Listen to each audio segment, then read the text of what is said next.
Hello दोस्तों, आपका अपना चैनल एक्सप्लोरिंग एजुकेशन आपका स्वागत करता है। तो पहला क्वेश्चन कह रहा है ऑस्ट्रेलिया की राजधानी क्या है। तो क्वेश्चन जो पेपर है वो टाइप तो नहीं हो पाया। तो क्वेश्चन तो नेक्स्ट लेवल के नहीं है, क्वेश्चन तो इजी है। ठीक है, लेकिन कुछ एडिशनल फैक्ट बना के मैं इस क्लास का लेवल लाने की कोशिश करूंगा। तो ऑस्ट्रेलिया की कैपिटल जो है वो आपका कल लगता है कि सिडनी होगी, मेलबर्न होगी, पर्थ होगी, लेकिन एक्चुअली जो इसकी राजधानी है वो कैनबरा है।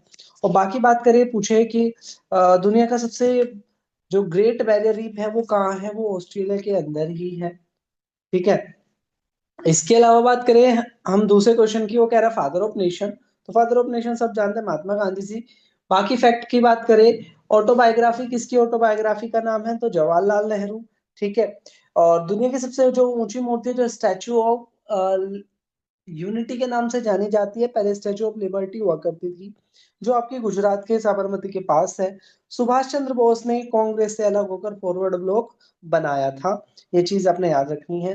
अगला कह रहा है रेड प्लेनेट किसे कहते हैं। तो आप जानते हो मार्स को रेड प्लेनेट कहते हैं। बाकी प्लेनेट के बारे में बात करें, वीनस को अर्थ का ट्विन प्लेनेट कहते हैं। ऑलमोस्ट कंडीशन इसमें ठीक है किसके जैसी है, अर्थ के जैसी है। ठीक है, जो मार्स है, तो मार्स की दो सैटेलाइट होते हैं, फोबोस और डीमोस, और इसको रेड प्लेनेट के नाम से भी जानते हैं। आयरन ऑक्साइड की प्रेजेंस की वजह से जुपिटर सबसे बड़ा प्लेनेट है, और सैटर्न प्लेनेट के पास रिंग होती है। अगला क्वेश्चन कह रहा है भारत को कब आजादी मिली थी। तो बेसिकली अगर हम इसमें बात करें, ठीक है, तो सेकेंड वर्ल्ड वॉर 1939 से लेकर 1945 तक हुआ था। कैबिनेट मिशन भारत में 1946 में आया था। भारत को आजादी 1947 में मिली थी। और भारत ने अपना कॉन्स्टिट्यूशन 26 जनवरी 1950 को लागू किया था। तो इस तरीके से एडिशनल फैक्ट बना के मैं क्लास का लेवल लाने की कोशिश करूंगा। नेशनल एनिमल ऑफ इंडिया, तो बहुत इजी क्वेश्चन है। ठीक है, कि आप जानते हो नेशनल एनिमल क्या है। ठीक है, तो बाकी अगर हम यहाँ पर फैक्ट की बात करें, ठीक है, तो प्रोजेक्ट एलिफेंट जो आया था वो 1989 में आया था। प्रोजेक्ट टाइगर आपका 1974 में आया था। ठीक है, इसके अलावा प्रोजेक्ट चीता के तहत हमने कुनो नेशनल पार्क में प्रोजेक्ट जो चीते लेकर आए थे हम, ठीक है, अफ्रीका से और इथोपिया से, उनको हमने कहाँ रखा था, उनको हमने मध्य प्रदेश के अंदर कुनो नेशनल पार्क में रखा था। अगला क्वेश्चन कह रहा है कि भारत का नेशनल एंथम जन गण मन किसने लिखा था। ठीक है, तो अगर हम बात करें, ठीक है, तो जनगण मन को लिखा था रविन्द्रनाथ टैगोर ने। और जो भारत का राष्ट्रीय गीत है वंदे मातरम, उसको लिखा था बंकिम चंद्र चटर्जी ने। सरोजिनी नायडू की बात करें, तो कांग्रेस की पहली महिला प्रेसिडेंट थी सरोजिनी नायडू। प्रेमचंद साहित्य के बहुत बड़े व्यक्ति थे। अगला क्वेश्चन कह रहा है लार्जेस्ट ओशन कौन सा है। तो आप जानते हो लार्जेस्ट ओशन कौन सा है अपना। ठीक है, तो अटलांटिक जो ओशन है वो आपका सबसे बड़ा है। रिंग्स ऑफ फायर पैसिफिक को कहते हैं। एस से अटलांटिक है। ठीक है, और आर्कटिक आपका पोलर एरियाज में है। अगला क्वेश्चन कह रहा है जापान की करेंसी कौन सी है। तो आप जानते हो डॉलर जो है यूएसए की करेंसी है। ठीक है, और भूटान की करेंसी आपकी नेगुल ट्रम है। बांग्लादेश की करेंसी आपकी टका है। ठीक है, और आप कमेंट बॉक्स में बताओगे कि रिंगिट जो है ना वो किस देश की करेंसी है। और इस क्वेश्चन के अगर हम आंसर की बात करें, तो जापान की जो करेंसी है, ठीक है, उसका जो नाम है वो है आपका येन। तो इसका आंसर क्या हो जाएगा, सी इसका क्या हो जाएगा, सही आंसर हो जाएगा। बात करें नेक्स्ट क्वेश्चन की, दुनिया की सबसे लॉन्गेस्ट रिवर पूछा है। ठीक है, अगर भारत की पूछता तो आप जानते हो कि भारत की जो सबसे लंबी नदी है वो गंगा है 2525। और दुनिया की जो सबसे लंबी नदी है वो नाइल रिवर है 68530। ठीक है, और अगर एरिया के हिसाब से देखा तो अमेजोन जो है वो सबसे बड़ी है। ठीक है, गंगा जो है वो गंगोत्री ग्लेशियर, ठीक है, उत्तरकाशी डिस्ट्रिक्ट उत्तराखंड से ओरिजिनेट होती है, 2525 लेंथ है। 5 स्टेट से होकर जाती है, सबसे ज्यादा उत्तर प्रदेश से होकर जाती है। यमुना, यमुनोत्री ग्लेशियर बंदरपुंछ नाम के ग्लेशियर से बंदरपुंछ नामक जगह से निकलती है, और प्रयागराज में आकर गंगा से मिलती है। बात करें 10वें क्वेश्चन की, कह रहा है भारत के पहले प्राइम मिनिस्टर कौन थे। तो महात्मा गांधी। ठीक है, जिन्होंने बुक लिखी थी my experiment with truth. Rajendra Prasad जो भारत के पहले राष्ट्रपति थे। और जवाहरलाल नेहरू भारत के पहले प्रधानमंत्री थे, जिनकी बायोग्राफी का नाम ऑटोबायोग्राफी और आ लेटर टू डॉटर, जो इन्होंने अपनी पुत्री इंदिरा गांधी के नाम लिखे थे। ठीक है, लाल बहादुर शास्त्री ने जय जवान जय किसान का नारा दिया था। और ये वो व्यक्ति थे जिन्होंने एक रेल दुर्घटना होने की वजह से अपना त्याग पत्र दे दिया था। इसके अलावा ताशकंद समझौते में ये साइन करने के लिए गए थे और वहीं पर इनकी डेथ हो गई थी। बात करें नेक्स्ट क्वेश्चन की, वो कह रहा है कि विच गैस प्लांट्स एब्जॉर्ब। तो अगर हम बात करें पौधों की, तो पौधों फोटोसिंथेसिस के द्वारा पौधे अपना खाना बनाते हैं, जिसमें वो ऑक्सीजन लेते हैं और कार्बन डाइऑक्साइड, मतलब कार्बन डाइऑक्साइड लेते हैं और ऑक्सीजन छोड़ देते हैं। बात करें, ऑक्सीजन 21% है, नाइट्रोजन 78% है, और बाकी गैसें कम मात्रा में है। अगला कह रहा है सबसे छोटा कॉन्टिनेंट कौन सा है, तो ऑस्ट्रेलिया आपका सबसे छोटा कॉन्टिनेंट है। सबसे बड़ा है आपका एशिया। ठीक है, फ्रिज कॉन्टिनेंट के नाम से अंटार्कटिका जाना जाता है, और वो कॉन्टिनेंट जो देश का भी नाम है तो वो हो गया आपका ऑस्ट्रेलिया। ठीक है, और दोनों हेमिस्फीयर में जिस कॉन्टिनेंट का ज्यादा हिस्सा फैला हुआ है वो हो गया आपका अफ्रीका।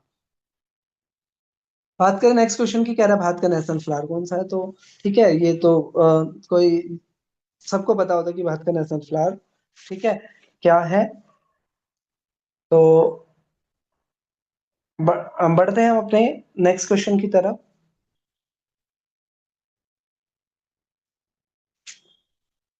तो चलो इसको भी देख लेते हैं। लोटस जो है हमारा नेशनल फ्लावर है, जिसका जो साइंटिफिक नेम है वो निलिम्बो न्यूसीफेरा गैल्टन है। नेक्स्ट क्वेश्चन की बात करें, दुनिया का सबसे ऊंचा माउंटेन पूछ रहा है, तो आप जानते हो माउंट एवरेस्ट, लेकिन अगर भारत का पूछे, ठीक है, तो अनडिस्प्यूटेड इंडिया का पूछे तो कंचनजंगा, और सिर्फ लिखा है भारत का तो वहां पर आप केटू लगा सकते हो। ठीक है, टेलीफोन की खोज किसने करी थी, तो अलेक्जेंडर ग्राम बेल ने। इसाक न्यूटन ने 3 लॉ दिए थे। ठीक है, थॉमस एल्वा एडिशन ने थ्योरी ऑफ रिलेटिविटी दी थी। ठीक है, बात करें, वो कह रहा है किस कंट्री को लैंड ऑफ राइजिंग सन के नाम से जाना जाता है, तो ईस्ट में है तो जापान को लैंड ऑफ राइजिंग सन के नाम से जाना जाता है। सी क्या हो जाएगा, सही आंसर हो जाएगा। अगला कह रहा है क्रिकेट टीम में कितने प्लेयर होते हैं, तो क्रिकेट टीम में 11 प्लेयर होते हैं। अगला क्वेश्चन कह रहा है सबसे बड़ा प्लेनेट कौन सा है, तो अगर हम बात करें, अर्थ को ब्लू प्लेनेट कहते हैं, एक इसकी सैटेलाइट है मून। ठीक है, और ये रोटेशन करने में 23 घंटे 54 मिनट और 4 सेकंड लेती है, जबकि ये रिवॉल्यूशन करने में, ठीक है, 365 दिन 5 घंटे और 58 मिनट लेती है ये। ठीक है, और रिवॉल्यूशन की वजह से आपके सीजन बनते हैं, ईयर बनते हैं, और रोटेशन की वजह से डे और नाइट बनते हैं। सैटर्न के पास क्या होती है, रिंग्स होती है। जुपिटर सबसे बड़ा प्लेनेट है। ठीक है, और लास्ट के जो प्लेनेट है वो काफी छोटे छोटे हैं। अगला क्वेश्चन कह रहा है नेशनल बर्ड कौन है इंडिया का। ठीक है, तो अगर हम बात करें तो जो पिकॉक है उसको नेशनल बर्ड के नाम से जाना जाता है। अगला क्वेश्चन कह रहा है ग्रेविटी की खोज करी किसने करी थी, तो ग्रेविटी को गुरुत्वाकर्षण बल कहते हैं। ठीक है, हर कोई चीज पृथ्वी के सेंटर की तरफ अट्रैक्ट होती है, यही ग्रेविटी कहलाती है। और इसके बारे में बताया था आपके भाई इसाक न्यूटन ने, इसके लिए प्रॉपर थ्योरी दी थी। गैलीलियो गैलीली जो ये ऑप्शन में है, उन्होंने टेलीस्कोप की डिस्कवरी करी थी।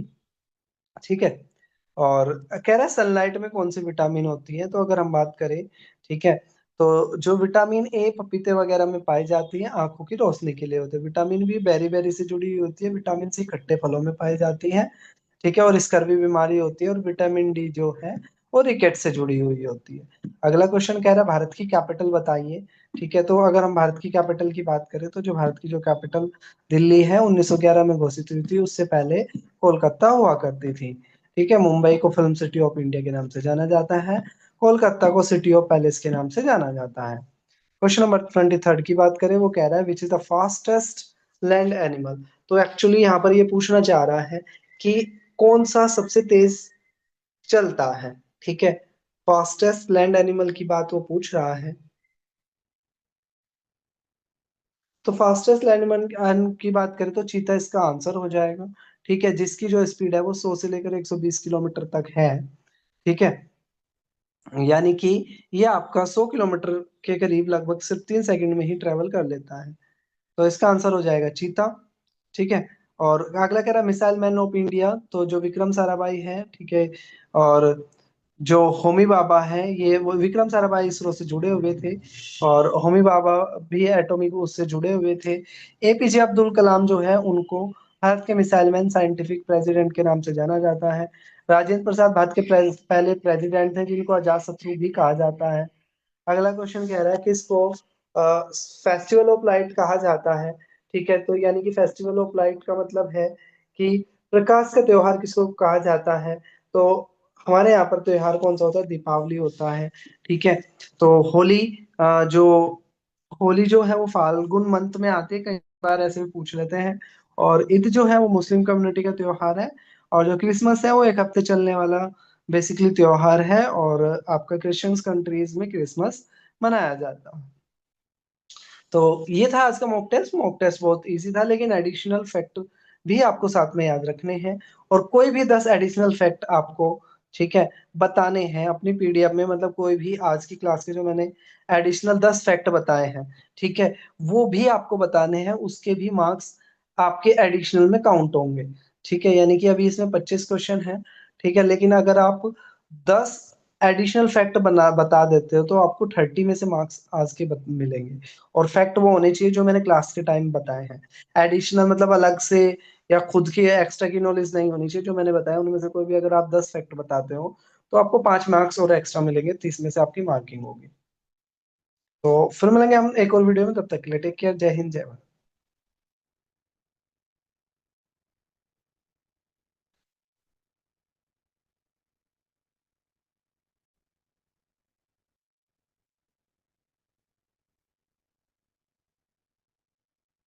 हेलो दोस्तों, तो आप सभी का स्वागत है एक और एसएससी के मॉक टेस्ट में। तो देर न करते हुए शुरुआत करते हैं हम अपने पहले क्वेश्चन की। तो अभी तक क्या है, सुप्रीम कोर्ट के अंदर दो ही महिला जज को आज तक अपॉइंट हुई है। और अभी एक रिसेंटली एक अपॉइंटमेंट हुआ है और उनका नाम पूछ रहा है। तो वी मोहना क्या हो जाएगा, आंसर हो जाएगा A would be the correct answer. और वो क्वेश्चन कह रहा है यहाँ पर जो कि सूर्यकांत, तो जो जस्टिस सूर्यकांत जी है वो भारत के अभी क्या है, चीफ जस्टिस है। दूसरे क्वेश्चन की बात करें तो वो ये कह रहा है कि अभी सुप्रीम कोर्ट के अंदर क्या हुआ है, जो जज है उनकी संख्या बढ़ा दी गई है। 34 हुआ करती थी, 34 से बढ़ा के 38 हो गई है। तो ये किस तरीके से हुआ है, क्या संसद में एक्ट लाना पड़ता है? तो जुडिशरी के अंदर अपॉइंटमेंट के लिए संसद में कोई एक्ट नहीं लाना पड़ता, कोलेजियम व्यवस्था के द्वारा अपॉइंटमेंट हो जाता है। लेकिन अभी जो ये चार बढ़ाए गए हैं, ये आर्टिकल 123 के तहत भारत के राष्ट्रपति ने ऑर्डिनेंस जारी किया है। ऑर्डिनेंस तब होता है जब संसद सेशन में ना हो और किसी महत्वपूर्ण बिंदु पर कानून बनाना हो, उसके लिए ऑर्डिनेंस लाया जाता है। तो सी क्या हो जाएगा, इसका सही आंसर हो जाएगा ऑर्डिनेंस ऑफ प्रेसिडेंट से ऐसा हुआ है। अगला क्वेश्चन कह रहा है पीएम ई ड्राइव के तहत 2800 नई बसें चली हैं। तो कौन से राज्य की सरकार ने इसको चलाया है? तो दिल्ली ने ये चलाया है, डी क्या हो जाएगा, सही आंसर हो जाएगा। नेक्स्ट बात करें, वो ये कह रहा है जो जोजिला टनल है, ठीक है, कश्मीर के अंदर एक जोजिला टनल है, ठीक है, तो वो उसकी लेंथ कितनी है? तो अगर हम इसकी लेंथ की बात करें तो इस टनल की लेंथ जो है वो 13.5 किलोमीटर है, B would be the correct answer.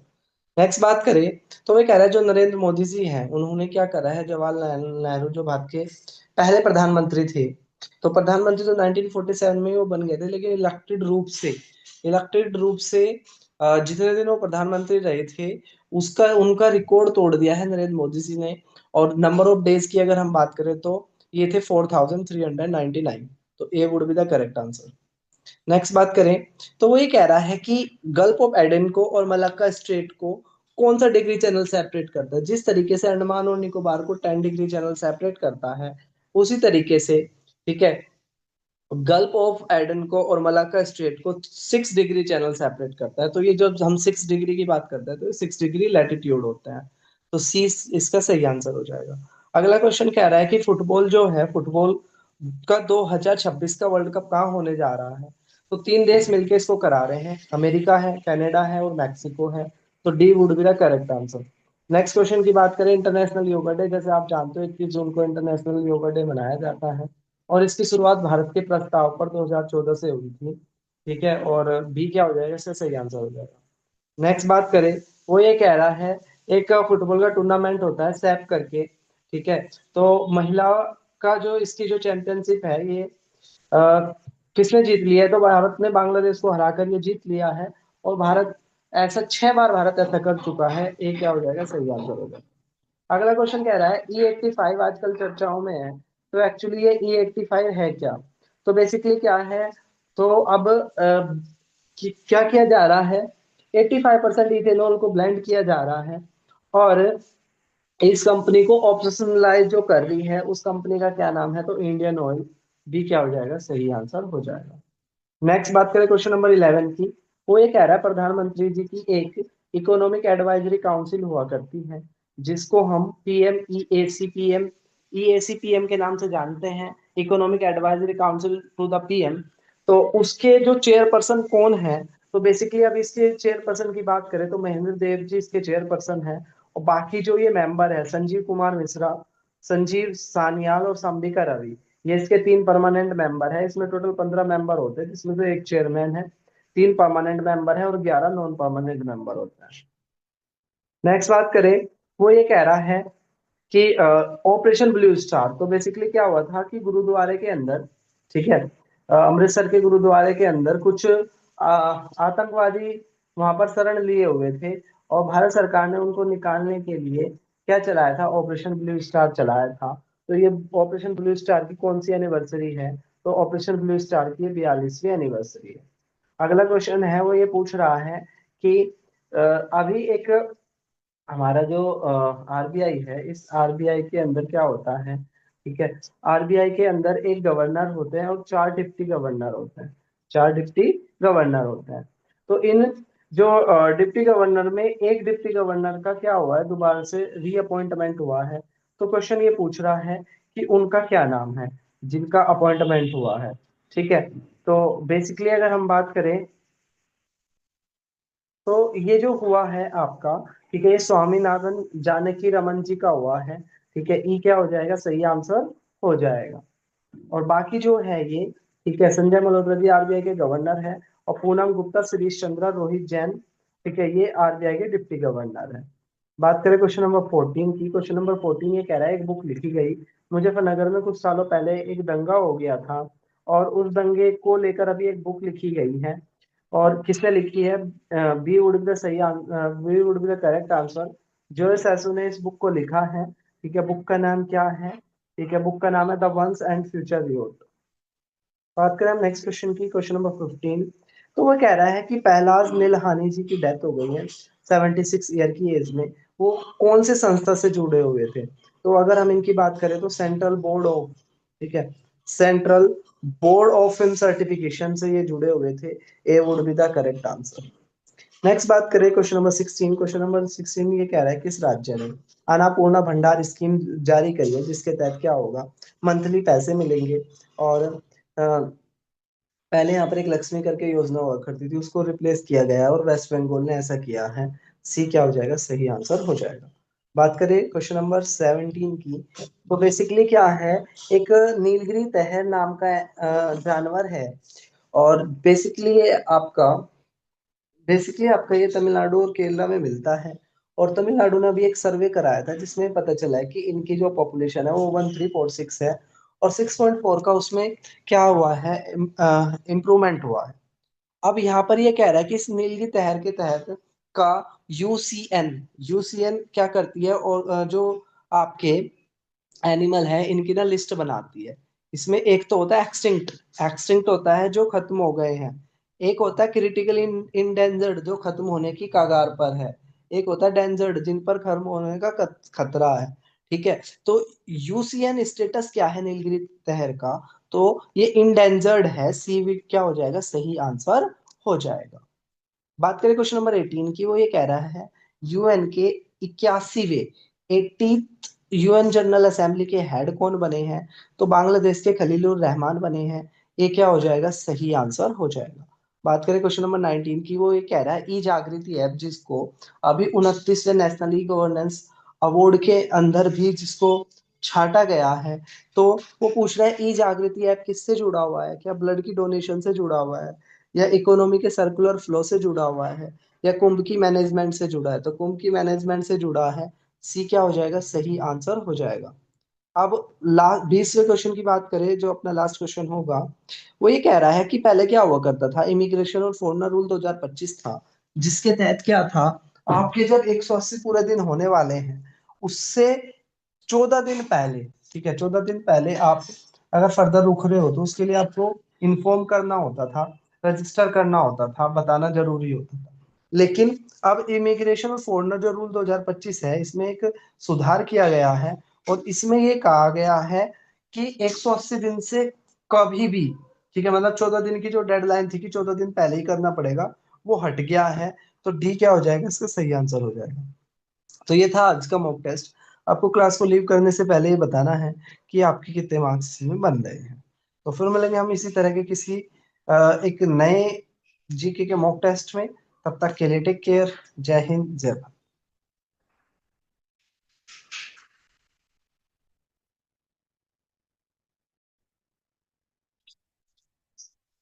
Hello दोस्तों, आपका अपना चैनल एक्सप्लोरिंग एजुकेशन आपका स्वागत करता है एसएससी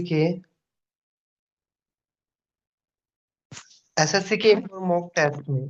तो पहला क्वेश्चन कह रहा है कि वायरस को समथिंग बिटवीन लिविंग और नॉन लिविंग क्यों कहा जाता है। तो बेसिकली क्या है वो, जो वायरस है, ठीक है, वो माइक्रोस्कोपिक है इसलिए ऐसा है क्या, वो होस्ट के ऊपर ही सरवाइव करते हैं, या वो नॉन सराउंडिंग में नॉन लिविंग रहते हैं, या वो नॉन वोलेटाइल होते हैं। तो बेसिकली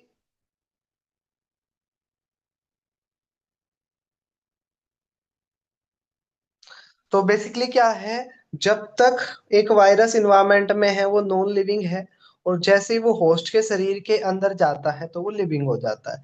तो इसका आंसर क्या हो जाएगा, बी सही आंसर हो जाएगा। बात करें क्वेश्चन नंबर सेकंड की। वो ये कह रहा है सेल की सेल्फ सस्टेनिंग स्ट्रक्चर क्या है। ठीक है, यानी कि अगर सेल अकेली कैसे सरवाइव कर सकती है, ठीक है।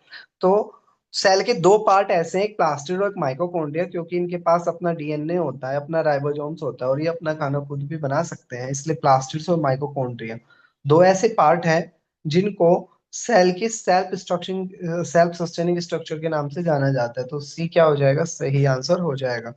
बात करें क्वेश्चन नंबर थ्री की। तो वो ये कह रहा है कि सेल के अंदर,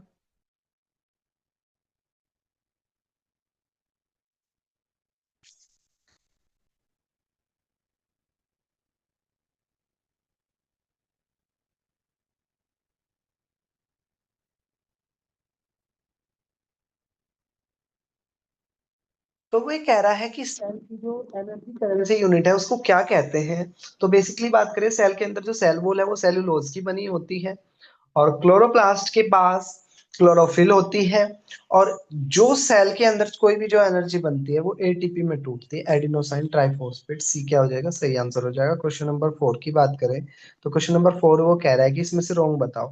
क्लोरोप्लास्ट को हम कलर प्लास्टिड्स के नाम से भी जानते हैं क्या, बिल्कुल जानते हैं।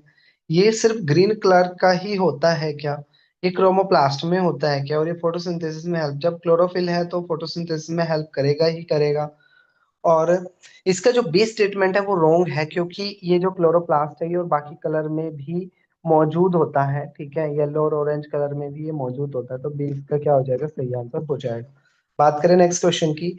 तो वो कह रहा है कि वैदिक के टाइम पर एक टर्म यूज हुआ करता था, अघन्य। तो उसका मीनिंग क्या हुआ करता था। तो इस टर्म का मीनिंग वो कह रहा है कि धन से रिलेटेड था क्या, अधर्म से रिलेटेड था क्या, या ऐसी कोई चीज जिसको नुकसान ना पहुंचाया जाए। तो गाय के लिए अगन्य वर्ड यूज होता था, जिसका मतलब होता है नॉट मीन्स टू हार्म, यानी कि आपको गाय को कुछ भी नुकसान नहीं पहुंचाना है। अगला क्वेश्चन कह रहा है कि भारत और म्यांमार के बीच का जो बॉर्डर है, ठीक है, उसकी लेंथ कितनी है।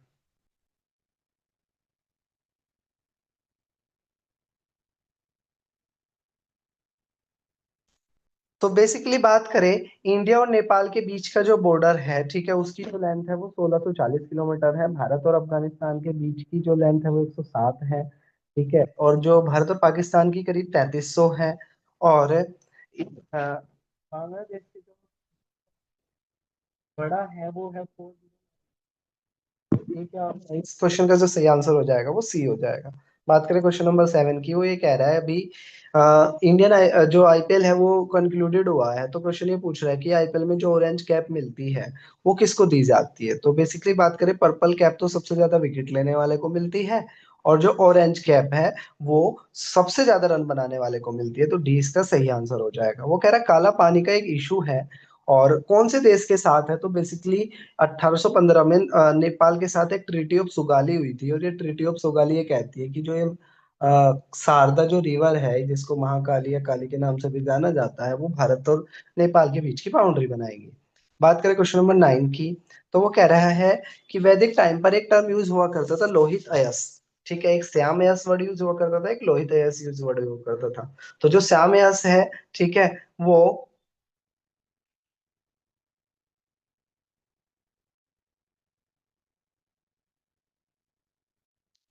जो लोहित अयस्क है वो कॉपर के लिए यूज हुआ करता था। और जो श्याम अयस्क है वो गोल्ड उसके लिए आयरन के लिए यूज हुआ करता था। तो इसका जो सही आंसर हो जाएगा बी हो जाएगा। बात करें नेक्स्ट की, वो कह रहा है कि लेटर वैदिक एज में लाइफ को चार हिस्स अर्ली वैदिक एज में लाइफ को चार हिस्सों में बांटा गया था, लेकिन लेटर वैदिक एज में एक स्टेज को कम कर दिया गया था। तो वो उसी स्टेज का नाम पूछ रहा है। तो अर्ली वैदिक एज में चार स्टेज हुआ करती थी, पहले से 1 से लेकर 25 साल तक लगभग ब्रह्मचर्य, उसके बाद फिर गृहस्थ, फिर वानप्रस्थ और वनप्रस्थ यानी कि जंगलों में चले जाना, और लास्ट होता था संन्यास। लेकिन लेटर वैदिक एज में संन्यास को बंद कर दिया गया था, कैंसिल कर दिया गया था। बात करें क्वेश्चन नंबर 11 की, क्वेश्चन नंबर 11 ये कह रहा है ये कुछ फिलोसफी है, इसको आपने मैच करना है। तो जो न्याय का जो सिद्धांत था, ठीक है, न्याय वाला जो सिद्धांत था वो गौतम ने दिया था। ठीक है, योग का सिद्धांत पतंजलि ने दिया था। उत्तरी जो मीमांसा थी वो जैमिनी ने, और पूर्व मीमांसा व्यास ने। तो ये क्या हो जाएगा, इसका सही सीक्वेंस हो जाएगा। अगला कह रहा है वैदिक के टाइम पर एक श्रेणी वर्ड यूज हुआ करता था। तो बेसिकली है क्या, तो जो व्यापारियों का जो ग्रुप है, ठीक है, व्यापारियों का जो ग्रुप है उसको श्रेणी कहा जाता था। ठीक है, सी क्या हो जाएगा, इसका सही आंसर हो जाएगा। बात करें क्वेश्चन नंबर 13 की, तो बेसिकली क्या है, एक लिपु लेख है जो इंडिया और नेपाल के बीच में विवाद का मुद्दा है।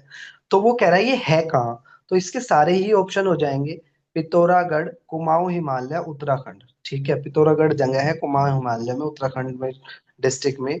डी क्या हो जाएगा, इसका सही आंसर हो जाएगा। अगला क्वेश्चन कह रहा है कि ये जो आईपीएल हुआ है इसमें कौन सा प्लेयर रॉन्गली मैच है।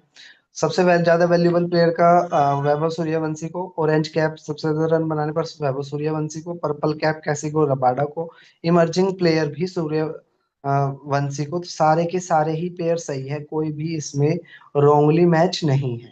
अगला क्वेश्चन कह रहा है सबसे कम उम्र में ऑरेंज कैप जीतने वाले कौन से आईपीएल की हिस्ट्री के अंदर सबसे कम उम्र में ऑरेंज कैप जीतने वाले खिलाड़ी कौन बन गए हैं।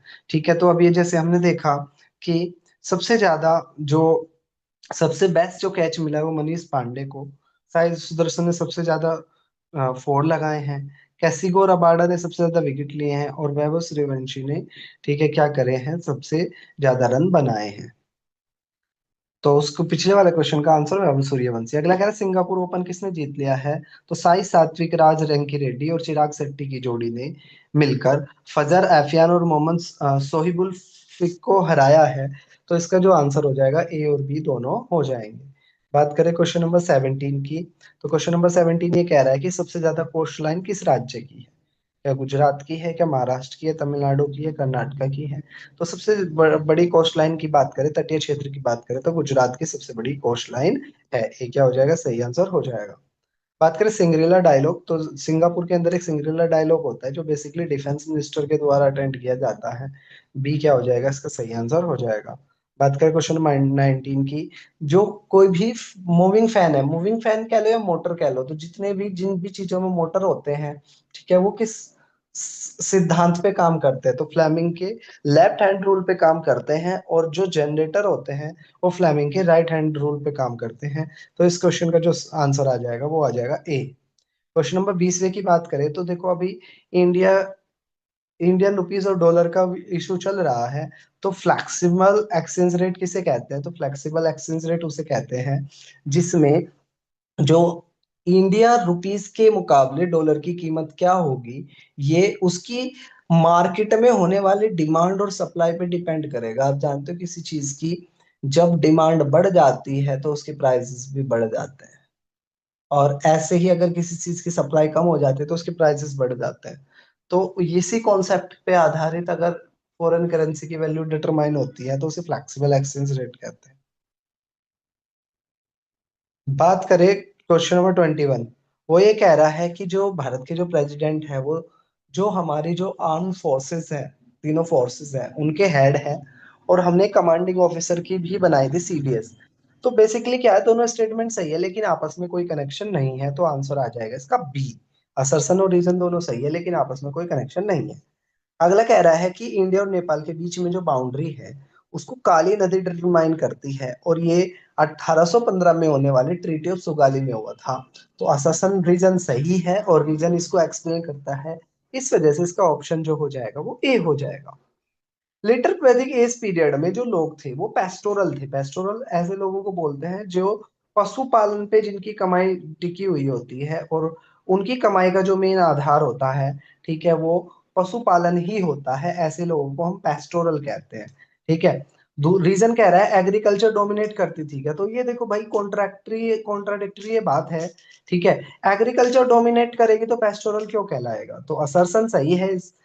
इसमें क्या है, असर्शन गलत है, रीजन सही है। ठीक है, क्योंकि लेटर वैदिक एज के टाइम पर पेस्टोरल की बजाय एग्रीकल्चर ही डोमिनेंट पार्ट था।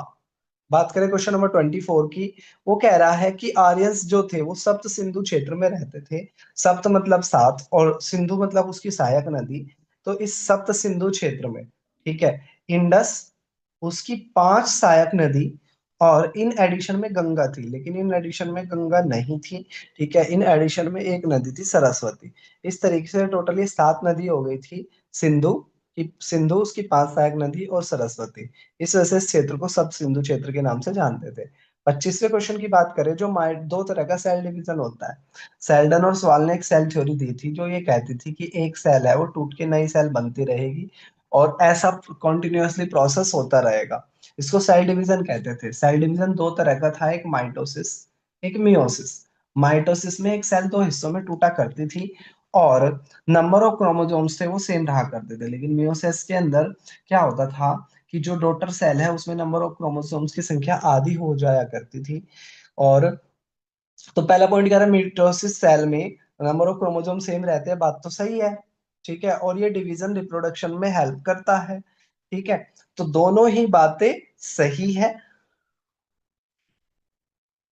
नहीं, ये जो माइटोसिस है वो ग्रोथ में हेल्प करता है, रिप्रोडक्शन में हेल्प नहीं करता, तो रीजन गलत है, असर्शन सही है।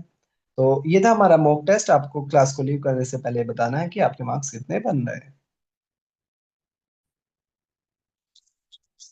हेलो दोस्तों, आपका अपना चैनल एक्सप्लोरिंग एजुकेशन आपका स्वागत करता है डेली जीके के मॉक टेस्ट में। तो पहला क्वेश्चन कह रहा है, अभी देखो ये इस क्वेश्चन से ना आपको एक चीज समझ में आएगी कि क्वेश्चन कैसे बनते हैं। तो बेसिकली क्या है, अभी दिल्ली के अंदर यमुना की सफाई को लेकर एक अभियान चलाया है। तो यहाँ पर आपसे पूछा जा सकता है कि मतलब इसका स्टैटिक पार्ट ऐसे बना देगा कि वो लेंथ, यमुना की वो लेंथ, ठीक है, जो दिल्ली से होके जाती है, तो ये इसका आंसर हो जाएगा 52 किलोमीटर। दूसरे क्वेश्चन की बात करें, अभी क्या है, नई यूनिफॉर्म बनाई गई है, जो ब्रिटिश टाइम की जो यूनिफॉर्म थी उसको हटा दिया गया है, और नई यूनिफॉर्म बनाई गई है किसकी, तो आर्मी की यूनिफॉर्म बदली गई है। सी क्या हो जाएगा, सही आंसर हो जाएगा। अगला क्वेश्चन क्या रहा है कि एक भारत इनोवेटिव्स करके 2026 का इवेंट हो रहा है। तो बेसिकली कहाँ हो रहा है, ये तो भारत इनोवेटिव लिखा जरूर है लेकिन हो ये लंदन में रहा है। C would be the correct answer. Next बात करें क्वेश्चन नंबर 4 की, तो ये कह रहा है किस राज्य ने, ठीक है, क्रोकोडाइल अलर्ट सिस्टम शुरू किया है स्मार्ट विलेज प्लान के तहत। तो ऐसा जो शुरू किया है वो उड़ीसा ने किया है। C would be the correct answer. Next question की बात करें तो कह रहा है कि Council of Scientific and Industrial Research कब बनी थी। ठीक है, देखो ये जो संस्था बनी थी, ठीक है, ये आपकी साइंटिफिक रिसर्च से जुड़ी हुई संस्था है, और ये 1942 में बनी थी। सी क्या हो जाएगा, सही आंसर हो जाएगा। बात करें नेक्स्ट, तो वो कह रहा है एक फैंग DF-27 intermediate range ballistic missile है, जिसकी रेंज 5,000 से लेकर 8,000 तक है। और ऐसा है कि ये ऑस्ट्रेलिया तक कैपेबल है, ऑस्ट्रेलिया तक मार करने तक कैपेबल है। तो बेसिकली पूछ रहा है कि यहाँ पर ये किसकी है? तो ये जो है आपकी, ये चाइना की है। और ऐसा बताया जा रहा है कि चाइना ने इतनी लंबी मिसाइल बना ली कि वो ऑस्ट्रेलिया तक यहीं से अटैक कर दे। अगला क्वेश्चन की बात करें, कह रहा है स्विट्जरलैंड की राजधानी की बात करें। ठीक है, तो स्विट्जरलैंड की जो राजधानी है, ठीक है, ऑप्शन कह रहा है ज्यूरिच है क्या, बर्न है क्या, वेनिस है क्या, ठीक है, या रोम है क्या? तो आप जानते हो कि कि जो रोम है वो इटली की राजधानी है। इटली की राजधानी का नाम, ठीक है, क्या है? रोम है। ठीक है, और यहाँ पर पूछा स्विट्जरलैंड, तो स्विट्जरलैंड की राजधानी का नाम बर्न है। बी क्या हो जाएगा? सही आंसर हो जाएगा। अगले क्वेश्चन की बात करें तो देखो भाई, कॉन्स्टिट्यूशन के अंदर सुधार की बात चल रही है। तो यहाँ पर क्वेश्चन ये पूछ रहा है कि कॉन्स्टिट्यूशन के अंदर सुधार के लिए किस मेजोरिटी की जरूरत होती है? तो इसमें ना स्पेशल मेजोरिटी की जरूरत होती है, जिसको 2/3 यानी कि 66% की जरूरत होती है। सी क्या हो जाएगा? सही आंसर हो जाएगा।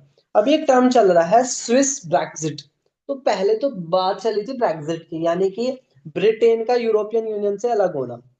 अब स्विट्जरलैंड की बात चल रही है, तो स्विस ब्रेक्सिट का मतलब है कि स्विट्जरलैंड का, ठीक है, यूरोपियन यूनियन से अलग होना। तो बी सही आंसर हो जाएगा इसका। नेक्स्ट बात करें, अभी रिटेल इन्फ्लेशन के डेटा आए हैं, तो क्वेश्चन ये पूछ रहा है कि डेटा कौन जारी करती है? तो ministry of programme and implementation जारी करती है। सी क्या हो जाएगा? सही आंसर इसका हो जाएगा। अगला क्वेश्चन कह रहा है आर्टिकल 329 बी। तो बेसिकली क्या है? आर्टिकल 329 बी ये कहता है कि अगर इलेक्शन कमीशन ने कोई डिसीजन लिया है तो सुप्रीम कोर्ट उसमें इंटरफेयर नहीं करेगी। तो इसका जो सही आंसर हो जाएगा वो डी हो जाएगा कि सुप्रीम कोर्ट इंटरफेयर नहीं करेगी इलेक्शन कमीशन के आरओ के जो डिसीजन है उस पर। अगला क्वेश्चन कह रहा है हरमनप्रीत कौर जो पद्मश्री अवार्ड से सम्मानित है, तो ये पूछ रहा है वो किस खेल से जुड़ी हुई है? तो क्रिकेट से जुड़ी हुई है। A would be the correct answer. बात करें अगले क्वेश्चन की, एक राइज है research industry startup and entrepreneur conclave. तो यहाँ पर पूछ रहा है कि ये जो इसका राइज का 2026 की कॉन्क्लेव कहाँ हो रही है? ऑप्शन में दे रखा है दिल्ली, कोलकाता, बैंगलोर। तो सही आंसर हो जाएगा, बैंगलोर में ही हो रही है। बात करें नेक्स्ट, तो ये कह रहा है एक हमारा सरफेस टू एयर मिसाइल का सिस्टम है जिसको डीआरडीओ ने बनाया है और इंडियन आर्मी के लिए बनाया है, और इसका जो नाम हो जाएगा वो क्या हो जाएगा? प्रोजेक्ट कुसा। अगला क्वेश्चन कह रहा है एक संस्था है जिसका मोटो है, यानी कि मेन जो वाक्य होते हैं, strength origin is in science, ठीक है, बलस्य मूला विज्ञानम, ये किस संस्था का मूल वाक्य है? तो ये आपका डीआरडीओ का है। Defence defence research defence research and development organisation इसकी फुल फॉर्म है। दिल्ली में इसका हेडक्वार्टर है और ये भारत सरकार को इक्विपमेंट बनाकर देती है।